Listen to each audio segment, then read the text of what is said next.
I'm Sérgio Pires, and many of you wrote me asking questions about double tonguing, about exercises to do it, my way of thinking about it.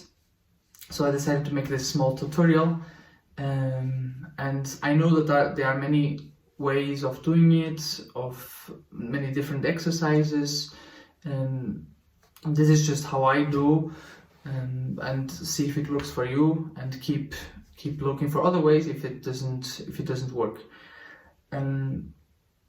So the beginning of double tonguing, and probably the most difficult, is getting the throat articulation good and controlled, basically. So I always started with the g sound, and never with the k. And I, in general, also when it's fast, I never do k, unless it's maybe a piece that really asks for hard articulation, of course. But really just work on this g, the sound, because after, when it's fast, it's very easy to make it harder. The opposite, it's more difficult. Because if you really master this g articulation, it will allow you to have the perfect flow of air, much softer articulation, much also balanced between the tongue and the throat, much equal. So really, in the beginning, just make a long note, and slowly start to do g. Try to avoid the little waves in air, in sound. Try to really that it sounds only like a long note.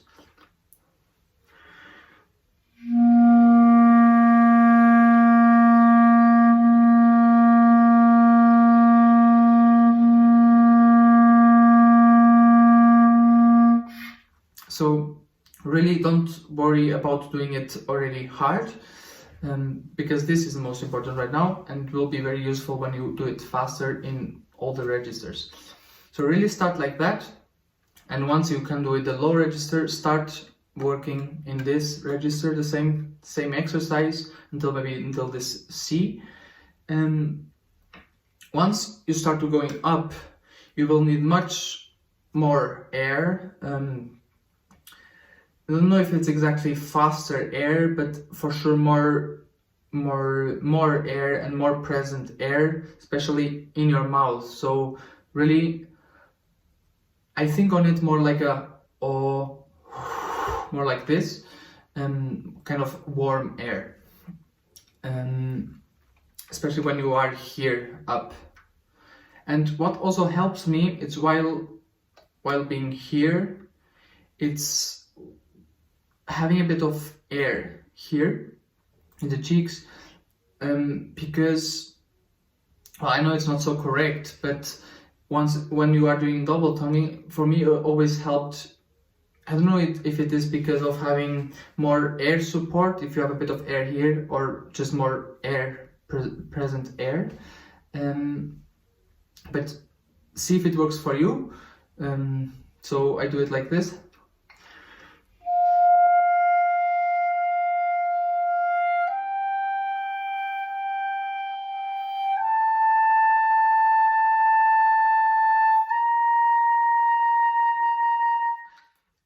Also, it makes the articulation much softer when you have a bit of air here. See if you can do it. If you don't agree with it, don't do it, but still look for the most soft articulation possible, especially until you control this throat sound, this g sound. Once you have that in every note, and don't jump also. Don't think that because of having here, okay, you can start making it fast and then the rest will come. No, don't jump. Be really patient until you can do everything. Once you have that, you can start using the tongue also, and always think first the throat sound after the tongue sound. So g, the, especially on exercises, because usually the first beat is always stronger, and the tongue is also stronger. So if you put those two together, it will sound much easier, like t, k, t, k. So put the weaker articulation, the throat, on the first beat, g, the, g, the, and then it kind of balances it out. Again, you can use it also in the pieces after. Sometimes I do, sometimes not, when it's possible. But for sure, to practice, to get the good balance between the two, practice it like this. Once you can do that, switch good between one another. And just another tip, take care that while you do the throat sound, this g, you don't move the position of the tongue, so it doesn't go up, down, back, or to the front. It should be total independent. Also take care to always keep open, especially when you do g, that it doesn't, you can't feel when it closes. So k, it's already closed, but if it's really g, just a lot of air can go through and it will be helpful. So once you can do that, control the switch between the two of them.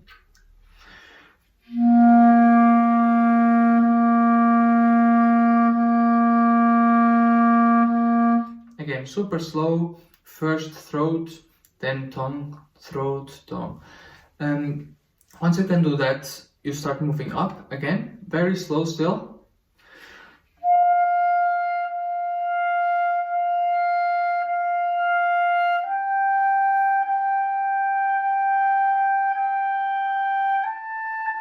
See if you need to put air here or not.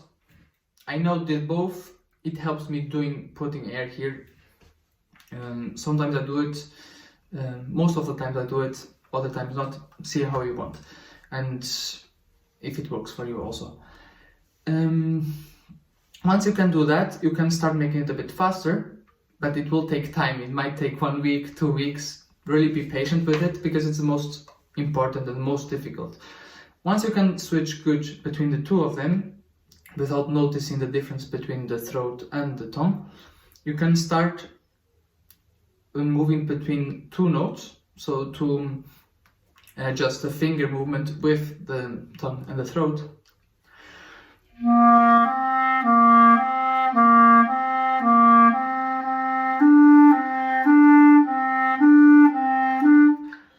And another tip, always start legato and then staccato.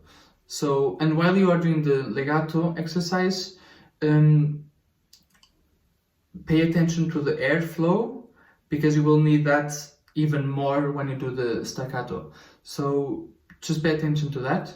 Always first the legato and then staccato. Pay attention to the airflow, that it never breaks, especially once you reach this registers change and once you go up, okay?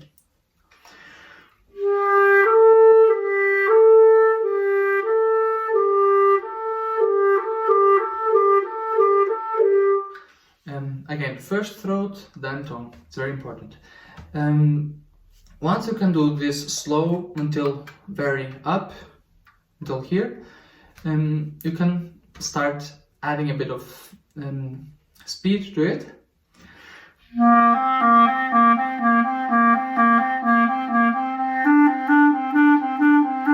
Like this, you go on again, the whole range. And this is important, because if you work too much here down, because it's easy, and you start getting super fast here, you will not have the patience to go through the whole work here up. Or you will maybe have the patience, but it's almost doubling the work, so it's already not pleasant to have this kind of work. So making it twice or 3 times, it's even less. So make it all at once. I mean, might take longer, but I think it's worth in altogether. Once you can do that, you can make bigger intervals. So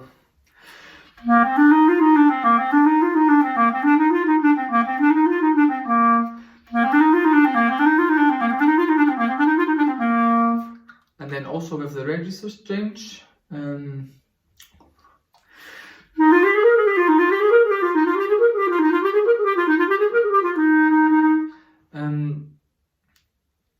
Pay attention again to start with still with the throat, and when you go up, try to compensate with more air.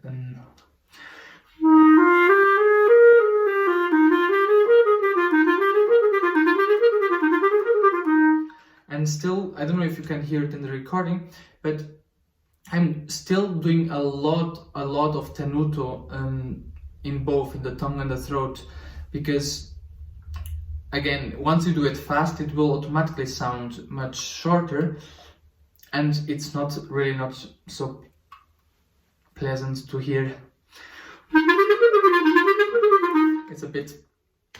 It's unnecessary, and maybe in some pieces might be necessary, but in general, really look for the softest, most controlled articulation possible, and the most similar, also important.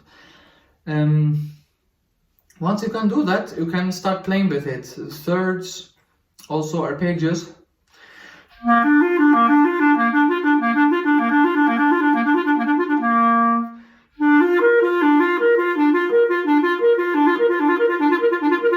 So really, it's super important to have that flow of air, that support, especially in the register change, and you notice it immediately if you don't have enough air, because it will sound more difficult. You will hear a break or one note that comes too fast out or too loud. So really be careful here. Good. And it should sound easy, because our repertoire doesn't require so much double tonguing. Maybe you have Nielsen concerto. I mean, you can use it, of course, in other pieces. You can use it on Mozart concerto also, but you don't really have to. So if you do, it's just to make it easier, is to make it more convincing, and it still shouldn't sound like double tonguing. It should sound very soft, easy as single tonguing. I think it's also important to know that. Yes, so then just have fun. Don't worry about playing fast. Play it slow, with sound, with air in the beginning, with good support. Once you have that, playing fast will be very easy. And hope you enjoy it.